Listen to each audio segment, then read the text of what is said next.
India और European union के बीच में एक डील है जो कि 20 सालों से पेंडिंग थी। उस डील को नरेंद्र मोदी ने 2026 में फाइनली पूरा कर लिया और इस डील को नाम दिया गया mother of all deal. India और यूरोपियन यूनियन के बीच में हुई इस डील से दोनों ही देशों को बहुत ज़्यादा फायदा है।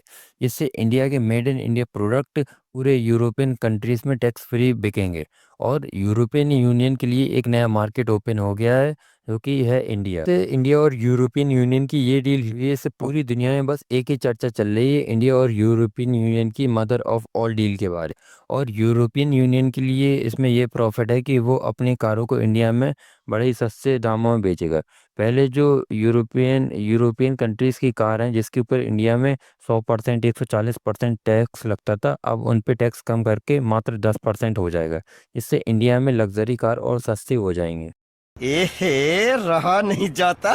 तड़प ही ऐसी है ना। नहीं नहीं सुके सुके। इस डील के बाद सबसे ज़्यादा दुख अगर किसी को हुआ है तो वो है डोनाल्ड ट्रंप को। डोनाल्ड ट्रंप का ईगो पूरी तरीके से हर्ट हो गया कि पूरी दुनिया में इंडिया और यूरोपियन यूनियन की बात चल रही है, इसमें अमेरिका तो पीछे ही रह गया है। इसके बाद डोनाल्ड ट्रंप ने भी फटाफट इंडिया से एक डील करने के लिए रेडी हो गया और डोनाल्ड ट्रंप ने इंडिया से $500 बिलियन की डील के लिए रेडी। समझ रहे हो? समझ रहे हो आप?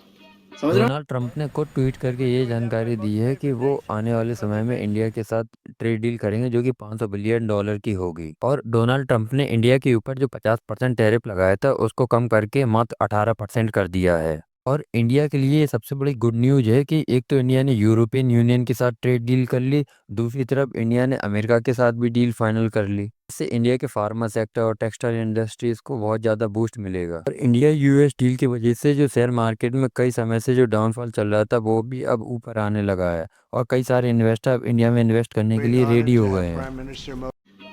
समझ रहे हो? समझ रहे हो आप? समझ रहे हो?